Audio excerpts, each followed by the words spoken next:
앤서니 파우치 국립알레르기 전염병 연구소 소장이 올겨울에 더 위험한 코로나19 변이가 출현할 수 있다고 경고했습니다. 지난 7일 뉴욕 가정상담소가 가정폭력 피해자들을 돕기 위한 침묵행진 행사를 개최했습니다. 최근 중남미 출신 불법 이민자를 태운 버스가 몰려오면서 뉴욕시가 비상사태를 선포했습니다. 뉴욕 주지사 후보인 리젤든 하원 의원의 롱아일랜드 자택 앞에서 어제 신원을 알 수 없는 2명이 총격을 당했습니다. 11월 중간선거가 한 달 앞으로 다가온 가운데 의회 권력이 어떻게 변화할지 관심이 주목되고 있습니다. 이상은 이 시각 주요 뉴스입니다. 시청자 여러분 안녕하십니까? KBN 뉴스입니다. 코로나19 확산세가 크게 줄어들고 일각에서는 팬데믹이 끝났다는 의견도 나옵니다. 하지만 앤서니 파우치 국립알레르기 전염병 연구소 소장은 올 겨울에 더 위험한 변이가 출현할 수도 있다고 경고했습니다. 이한마음 기자의 보도입니다. 앤서니 파우치 소장은 지난 7일 서던캘리포니아 대학교 아넨버그 건강저널리즘센터 행사에서 코로나19 감염이나 백신 접종에서 얻은 면역 반응을 회피할 수 있는 또 다른 변형 바이러스가 올 겨울에 나타날지 모른다는 사실을 잘 예상해야 한다고 말했습니다. 미국의 주간 일평균 코로나19 사망자는 이달 5일 기준 323명으로 올해 2월과 3월에 1,000에서 2,500명에 비해서는 크게 감소했습니다. 하지만 파우치 소장은 겨울에는 코로나19가 재확산할 위험이 항상 있다면서 우리가 올바른 방향으로 가고 있는 것처럼 보이지만 팬데믹을 완전히 극복했다고 말하는 것은 다소 무신경한 언사라고 생각한다고 말했습니다. 그러면서 올겨울 새롭고 전염성이 더 강한 변종이 출현하더라도 놀라서는 안 된다고 강조했습니다. 한편 질병통제예방센터가 이날 발표한 데이터를 보면 지난주 보고된 환자의 79.2%는 오미크론의 하위 변이인 BA.5에 감염됐습니다. 하지만 BA.5와 비슷한 시점에 출현한 BA.4에서 파생된 BA.4.6의 확산도 예사롭지 않습니다. 이 변이의 점유율은 지난주 13.6%로 높아졌고 새로운 하위 변이들은 BA.5보다 전파력이 더 강한 것으로 알려져 있습니다. 파우치 소장은 더 강한 변이가 출현할 가능성이 있는 만큼 오미크론 방어에 특화된 부스터샷 접종이 더욱 중요해졌다고 강조했습니다. KBN 뉴스 이한마음입니다. 북한은 지난달 25일부터 최근까지 보름에 걸쳐서 7차례 탄도미사일을 발사했습니다. 백악관은 이런 잇단 미사일 시험 발사와 관련해 한미일 3국의 협력을 강화하고 있다면서도 북한과의 외교적 해법이 가장 중요하다는 입장을 밝혔습니다. 존 커비 백악관 국가안전보장회의 전략소통조정관은 어제 ABC 방송 This Week 인터뷰에서 미국의 대북 전략을 묻는 질문에 우리는 검증 가능하고 완전한 한반도의 비핵화를 보고 싶다며 그것을 북한에 전달했고 조건 없이 북한과 협상 테이블에 앉아 그 목적을 달성하기 위해 노력할 용의가 있음을 전했다고 대답했습니다. 하지만 김정은 북한 국무위원장이 그 제안을 받아들이지 않기로 결정했고 지금은 정반대로 탄도미사일 프로그램을 향상하려 노력하고 있다며 김 위원장이 분명히 핵무기 야망을 버리지 않았다고 토로했습니다. 때문에 우리가 해야 할 일은 이 지역에서 능력을 확인하고 필요할 때 갈 준비가 돼 있는지 확인하는 것이라고 말했습니다. 또 7개의 조약 동맹 중 5곳이 인도 태평양 지역에 있는데 하나는 일본이고 다른 하나는 분명히 한국이라며 우리는 그 약속을 매우 심각하게 받아들이고 있고 그것은 미국의 안보에도 영향을 미친다고 강조했습니다. 이와 관련해 마사 레디스 앵커는 대응과 군사훈련 그리고 북한의 탄도미사일 시험 발사가 수십 년 동안 되풀이되고 있다고 지적했습니다. 그러자 커비 조정관은 한미일 3국의 협력을 강화하는 한편 궁극적으로는 외교적인 해법을 모색할 것이라고 대답했습니다. 이어서 또다시 한번 김 위원장과 조건 없이 마주 앉아 앞으로 나아가는 외교적 길을 모색하기 원한다며 이것이 우리가 전념하는 것이라고 강조했습니다. 가정폭력 피해자들을 돕기 위한 침묵행진 행사가 개최됐습니다. 대부분의 피해자들이 경제적 자립이나 가해자의 보복 등이 두려워 참고 지내는 경우가 많은데요. 뉴욕 가정상담소는 침묵의 벽을 깰 수 있는 용기를 당부했습니다. 보도에 지한샘 기자입니다. 지난 7일 금요일 뉴욕 퀸즈 플러싱 백구 경찰서 앞.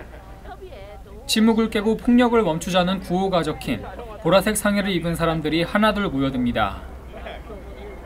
다양한 연령대와 인종의 차이를 극복하고 가정폭력 근절의 목소리를 높이는 침묵행진에 동참하기 위해 모인 사람들입니다. 가정폭력 피해자들을 기리기 위해 침묵으로 시작된 행진은 플러싱 유니언 스트릿과 메인 스트릿을 지나며 지역 이웃들의 시선을 끌었고 퀸즈 도서관 앞에서 북을 치며 침묵을 깨는 세레모니를 통해 가정폭력 근절을 향한 메시지를 전달했습니다.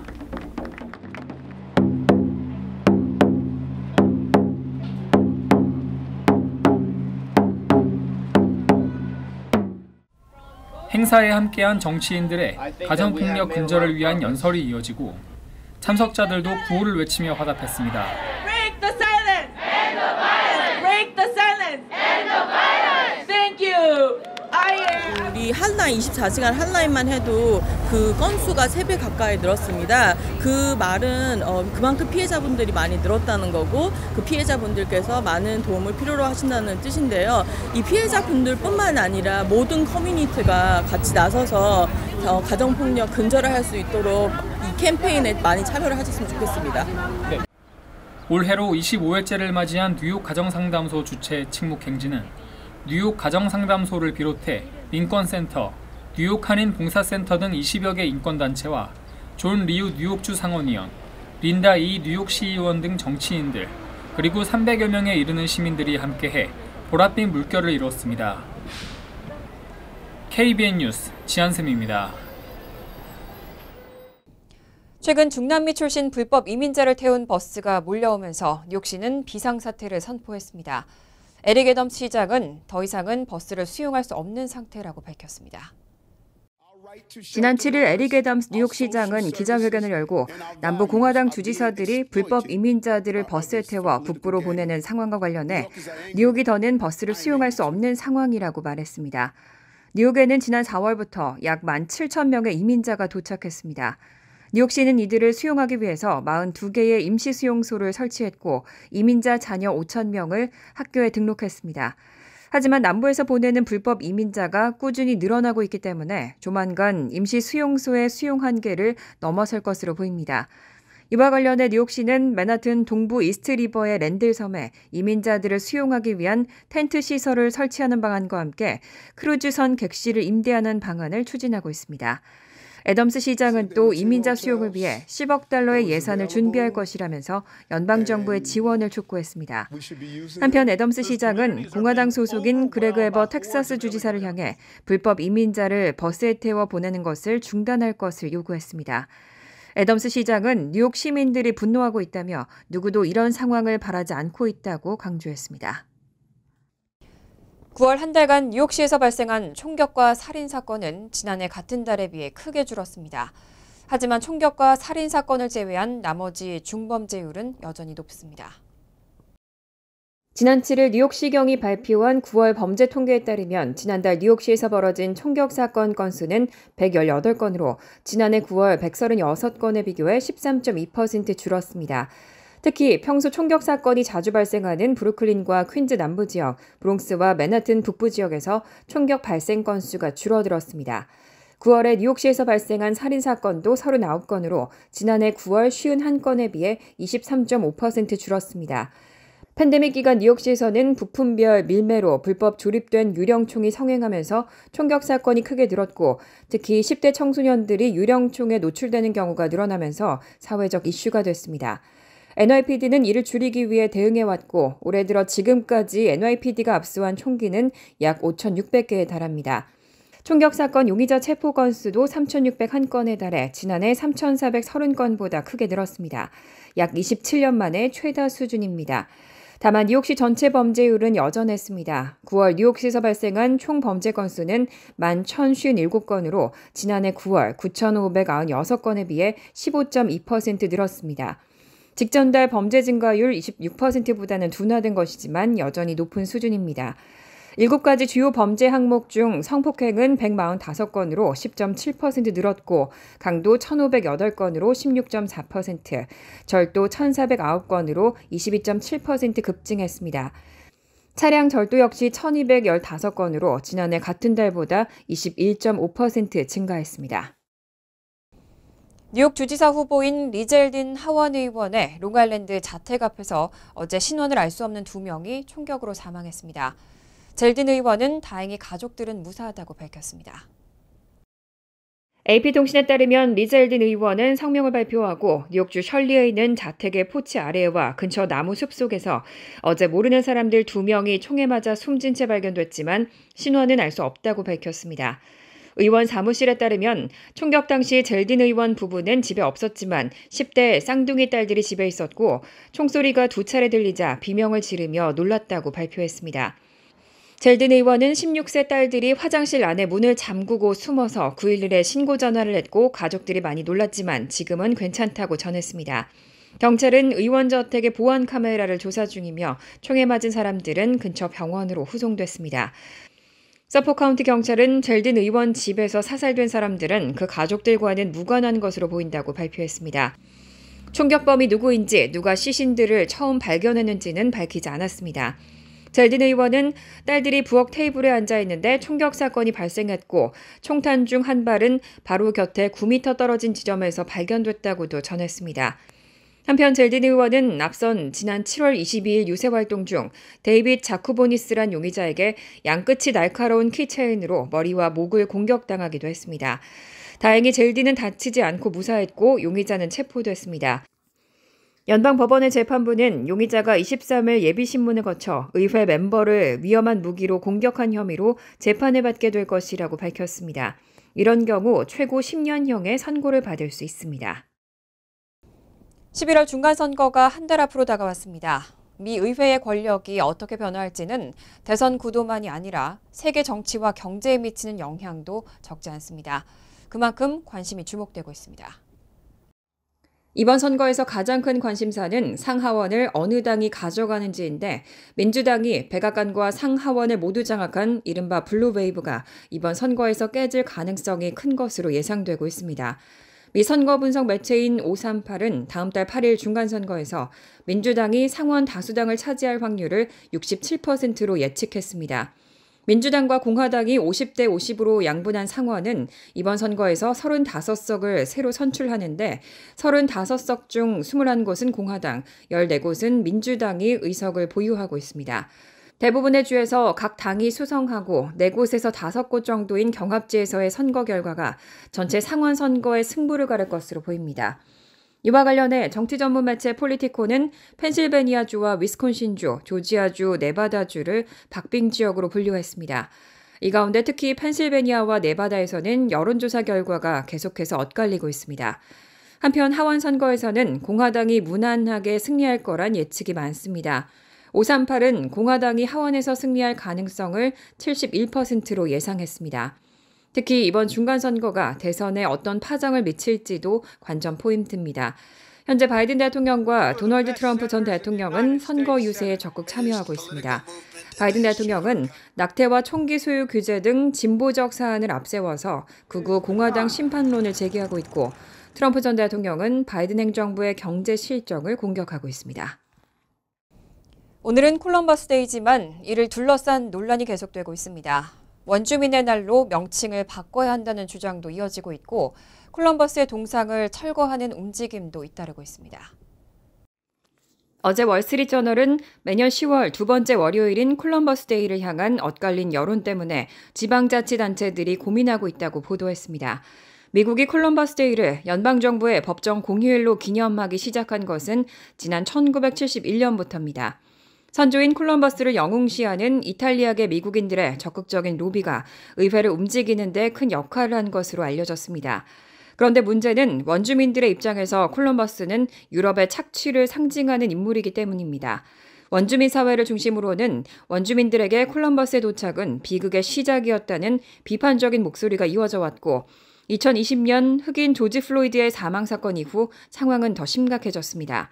백인 중심의 역사관에 대한 문제의식이 확산하면서 미국 각지에서 콜럼버스의 동상을 철거하라는 주장이 나온 겁니다. 시카고의 경우 2020년 콜럼버스의 조각상 2개를 철거했고 볼티모어에서는 시위대가 콜럼버스의 조각상을 끌어내린 뒤 바다에 던졌습니다. 커네티컷주에서는 콜럼버스 석상의 머리 부분이 사라지기도 했습니다. 악화하는 여론의 일부 지자체는 콜럼버스 데이라는 명칭 자체를 원주민의 날, 연구의 날 등으로 바꾸기도 했습니다. 이에 대해 이탈리아계 미국인들도 대응에 나선 상태입니다.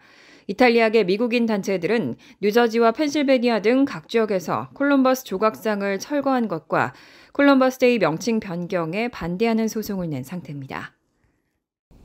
물가 상승세가 계속되는 가운데 연방우정청은 우표 가격을 인상하는 방안을 추진하고 있습니다. 연방우정청 USPS는 인플레이션에 따른 비용 상쇄를 위해 내년 1월 22일부터 우표 가격을 인상하는 방안을 우편규제위원회에 제출했다고 밝혔습니다. USPS의 인상안은 현재 60센트인 1종 영구우표를 63센트로, 1종 보통우표는 57센트에서 60센트로 상향하는 내용을 담고 있습니다. 영구우표는 향후 우편 가격 변화에도 추가 요금의 부담 없이 계속 사용할 수 있는 우표입니다.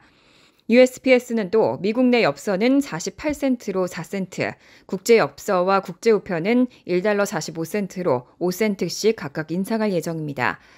USPS는 보도자료에서 우편규제위원회가 호의적으로 검토할 경우 인플레이션에 따른 비용 상승을 상쇄하기 위해 일종 우표의 가격이 약 4.2% 오르게 된다면서 운영 비용이 계속 상승하고 있는 상황에서 이루어지는 이번 가격의 조정으로 재정 안정에 필요한 수입을 마련할 수 있을 것이라고 밝혔습니다. 한편 앞서 USPS는 지난해 8월에 이어 지난 7월에도 일종 우표 가격을 2센트 올리는 등 우편 가격을 조정한 바 있습니다. 간추린 소식입니다.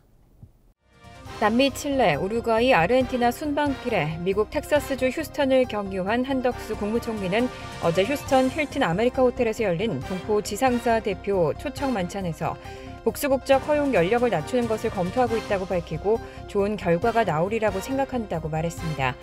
한국 국회는 2011년 국적법을 개정해 한국으로 귀국하고자 하는 65세 이상 재외동포에 대해 국내에서 외국 국적 불행사 서약을 전제로 복수국적 취득을 허용하고 있습니다. 대통령 직속 통일정책 관련 자문기관인 민주평화통일자문회의 수석부의장에 김관용 전 경북도지사가 유력하게 검토되고 있는 것으로 알려졌습니다. 대통령실 관계자는 김 전 지사가 민주평통 수석 부의장에 내정될 가능성이 크다며 이달 중에 최종 결정될 전망이라고 말했습니다. 경북도지사 3선을 지낸 김 전 지사는 대구 경북 지역에서 지지 기반이 탄탄한 국민의힘 원로급 인사로 대통령 선거 당시 경북 지역 총괄 선대위원장을 맡아 윤석열 대통령의 당선에 힘을 보탰습니다. 뉴욕시 선거구 조정위원회가 찬성 13표, 반대 1표로 뉴욕시 의회에 제출할 시의회 선거구 재조정안을 승인했습니다. 선거구 재조정안은 주목을 끌었던 26선거구를 맨하튼 어퍼이스트와 루즈벨트 아일랜드를 제외하는 대신 브루클린 퀸즈 익스프레스웨이부터 모리스 애비뉴까지 퀸즈 메르패스 일대를 포함하는 방향으로 변경됐습니다. 하지만 한인 밀집 지역인 플러싱과 머레일 지역을 154가와 163가 사이 노던 블러바드를 기준점으로 19, 20선거구로 남북으로 나뉘어 한인 유권자들을 분리한다는 지적을 면치 못했습니다. 뉴욕시경이 갈수록 늘고 있는 사기 행각에 대응하기 위한 핫라인을 새롭게 개설했습니다. 핫라인은 전담 교육을 받은 경찰 인력이 투입돼 매일 24시간 동안 운영되고 사기 대응 및 예방 방법 안내와 경찰 대응이 필요할 시 911을 비롯한 관련 서비스와의 연결 등을 제공합니다. 키첸 시웰 뉴욕시경 국장은 사기 행각은 시 전역을 대상으로 정보 접근성이 취약한 이민자, 노인과 사회 소외계층 등을 집중적으로 노리고 있다며 조금이라도 의심이 드는 경우에 핫라인으로 즉시 도움을 요청하길 바란다고 강조했습니다. 환율과 증권 소식입니다.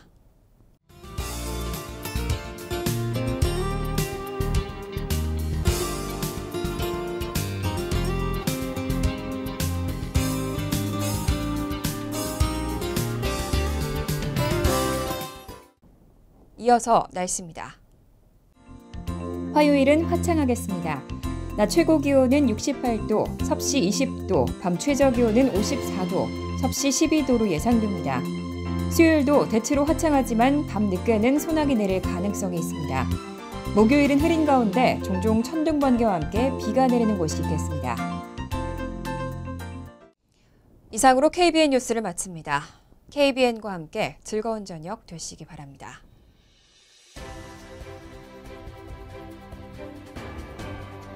미 동부 최대 한인방송 KBN이 제작하는 KBN 뉴스는 웹사이트 mykbn.com 그리고 유튜브와 페이스북에서 다시 보실 수 있습니다.